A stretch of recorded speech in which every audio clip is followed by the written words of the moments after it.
Okay, let's dive right in. To really get what Promethean action is all about, you have to start with the villain of their story. And for them, it's not really a specific country or a single person, it's this big concept they call the British system. This quote really cuts right to the chase. In their view, global free trade isn't some neutral, helpful idea. No, they see it as a weapon, a deliberate strategy for imperial control that they believe was actually designed to make other nations weaker. So what is this system, according to them? Well, they define it as this grand financial and trade setup run out of London that's purpose-built to serve an empire by turning independent countries, including the United States, into dependent consumers. And this is where it gets really interesting. The sources point to a claim they attribute to Secretary of State Marco Rubio. They say that the hollowing out of American manufacturing wasn't just some unfortunate accident. In their telling, it was a deliberate policy choice, specifically made to weaken the country's independence.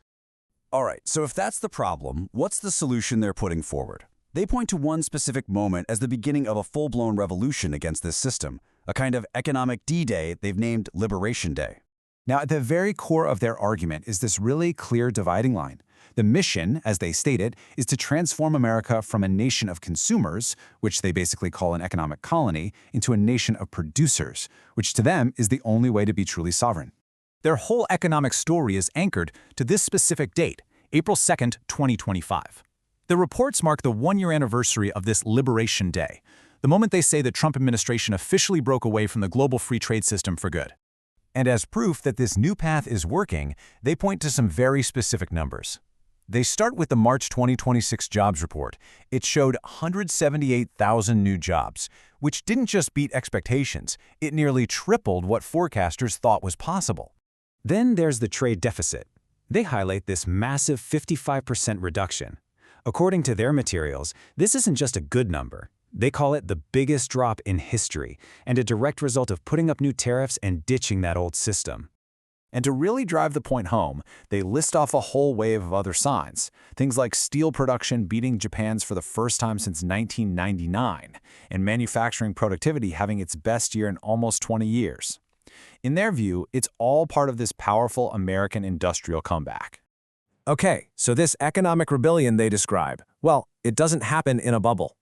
According to their narrative, it's tied directly to an equally dramatic shift in foreign policy and America's whole relationship with its longtime allies.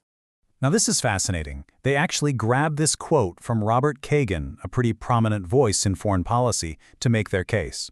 They use it to argue that for decades, U.S. troops weren't fighting for American security, but were basically acting as the police force for a globalist system they call the liberal world order. And that brings us to this phrase, going rogue, which, they were like a badge of honor. In their story, going rogue just means America is finally breaking free from this whole web of alliances and institutions that they think were built to serve an empire, not the American people. So they completely reframe the whole debate over something like NATO. They argue that when you hear people questioning these alliances, it isn't some kind of mistake. Instead, it's the first time in generations that a truly independent America is finally asking the question, hey, what's in it for us? So, if you're gonna tear down that old global system, what are you supposed to build in its place? Well, this next section lays out their vision for a totally new kind of international stage. The big idea here is a shift away from a world run by one set of rules and alliances. What they see emerging is a world of independent, powerful nations, all making direct, one-on-one deals based entirely on what's best for their own country. The middleman, the imperial management layer, is just gone. And this chart they present really lays out the contrast. You've got the old architecture on one side and the new on the other. Alliances are replaced by deals, the special relationship is replaced by direct relations with everyone, and what they call the foreign policy blob is replaced by sovereign nations working as partners. And they argue this isn't just a theory. They claim it's already happening. They point to things like China supposedly preferring to make deals with a transactional America, or new energy hubs popping up between Russia and Egypt, or even a Middle East ceasefire being handled by regional powers, cutting the old guard out completely. All right, for this last part, they pull the lens way back. They frame this entire conflict as something much bigger than just economics or geopolitics. It's presented as this fundamental, high-stakes battle for the very future of civilization. This quote they highlight from Vice President J.D. Vance really defines the enemy in almost philosophical terms.